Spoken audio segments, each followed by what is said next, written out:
వ్యవసాయ శాఖ మంత్రి తుమ్మల నాగేశ్వరరావు ఖమ్మం జిల్లా వేంసూరు మండలం కల్లూరుగూడెం గ్రామంలో పామాయిల్ ఫ్యాక్టరీ శంకుస్థాపన కార్యక్రమానికి ఆయన ముఖ్య అతిథిగా హాజరయ్యారు.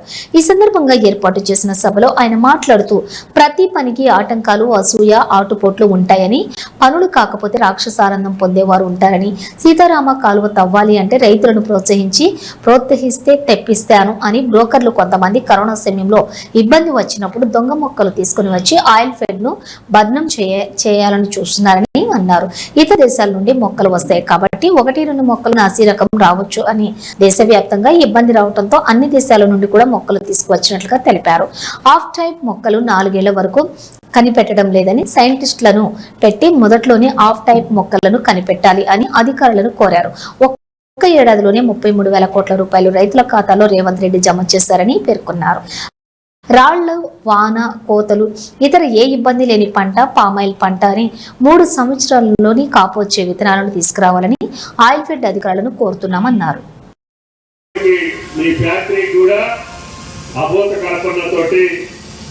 కొంతమంది రైతులు అధికారులు చెప్పినట్లుగా మా చైర్మన్ గారు చాలా స్పష్టంగా చెప్పారు.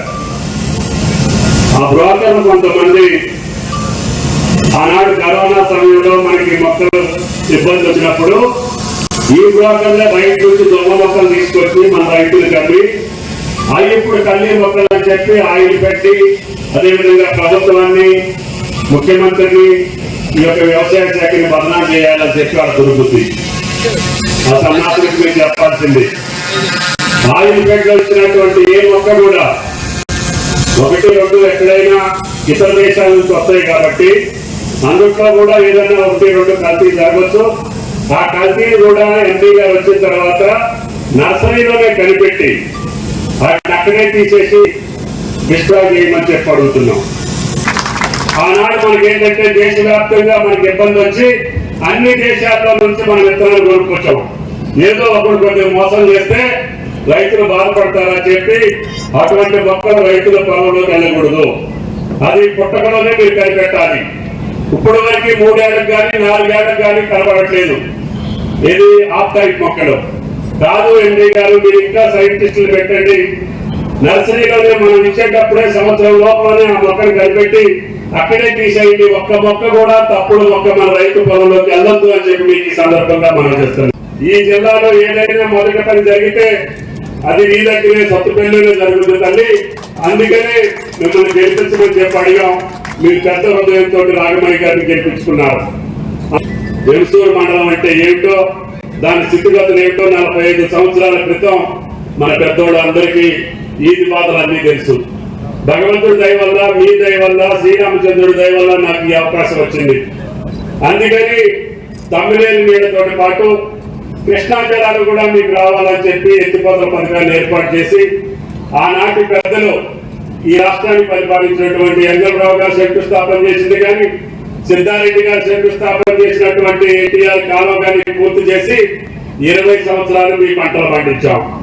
మధ్యలోనే గత ప్రభుత్వం అధికారంలోకి వచ్చిన తర్వాత మళ్ళీ ఆ నీళ్లు తీసుకొచ్చి మొన్న 100 రోజులు పోయినసారి మీకు ఎన్టీఆర్ కాలం మీ చెరువులు నింపింది. ఈ రోజున గోదావరి పక్కన నీళ్లు లేవు కానీ మీ వెంసూరు చెరువులలో నీళ్లు ఉంటున్నాయి అంటే అది ఎన్టీఆర్ దయ, ఈనాడు రేవంత్ రెడ్డి గారి యొక్క దయ అని చెప్పి కూడా మీకు ఈ సందర్భంగా మనం చెప్తున్నాం. ఈ ఉగాది పండుగ రోజున ఒకే ఒక హామీ ఇస్తున్నా, రేపు జూన్ మాసంలోనే మీ పొలానికి నీళ్లు వచ్చేటటువంటి బాధ్యత ఈ ప్రభుత్వాన్ని, రేవంత్ రెడ్డి గారి ప్రభుత్వాన్ని అని చెప్పి ఈ సందర్భంగా మనం చెప్తున్నాం. నాగార్జున సాగర్ ఎండకపోయినా, తమ్మినేరు రాకపోయినా గోదావరి జలాలు తీసుకొచ్చి మీ వెంసూరు చెరువులు నింపే బాధ్యత నాది అని చెప్పి కూడా మీకు ఈ సందర్భంగా మనం చేస్తున్నాం. ముఖ్యమంత్రి గారి పెద్ద హృదయంతో కొంతమంది అడ్డుపడ్డా, కొంతమంది కాదని చెప్పినా, ఇంజనీర్లు ఒప్పుకోకపోయినా ఆయన శాంక్షన్ చేశారు. తప్పకుండా పని పూర్తి చేశాం. ఈ రోజు గోదావరిలో ఎప్పుడు నీళ్లు వస్తే అప్పుడు మొదటి రోజు జూన్లోనే మీకు వస్తాయి. కాణిత అదేవిధంగా ఇంద్రావతి నదులు రాగానే మీ వెంసూరు చెరువులు నిండుతాయని చెప్పి కూడా మీకు ఈ సందర్భంగా మనం చేస్తున్నాం. ఖమ్మం జిల్లా ఈ రోజు అన్ని జిల్లాలు చూసి, రహదారులైనా ఖమ్మం జిల్లా చూసి వేసుకోవాలి, పామాయిల్ తోటలైనా ఖమ్మం జిల్లా రైతాంగాన్ని చూసి నేర్చుకోవాలి. సంస్కృతి, సంప్రదాయాలు, రాజకీయ నిబద్ధతలు కూడా ఖమ్మం జిల్లా నాయకులను చూసే తెలంగాణ రాష్ట్రమే కాదు పక్క రాష్ట్రాలు కూడా నేర్చుకునే స్థితికి మనం సంయమనంతో వెళ్ళాలి. కొంతమంది అక్కడక్కడ ఉంటారు, ఉన్నా కానీ మనం బాధపడద్దు. ఆపడానికి ప్రయత్నం చేసేవాళ్ళు ఉంటారు, మనం నిరుత్సాహపరచడానికి ఉంటారు, ఈ పనులు జరగకుండా చూడాలని కోరుకునేవాడు కూడా ఉంటారు. వాళ్ళని లెక్క చేయకుండా ధైర్యంగా రైతుల కోసం, సామాన్యుల కోసం, బడుగుల కోసం, బలహీన వర్గాల కోసం, రైతాంగం కోసం ఈ భగవంతుడు ఇచ్చినటువంటి పదవి, ఈ ప్రజలు ఇచ్చినటువంటి పదవుల్ని వాళ్ళకి సేవ చేసేదానికి ఉపయోగపడాలి. ఎన్ని కష్టాలు వచ్చినా ఎందరు కాదు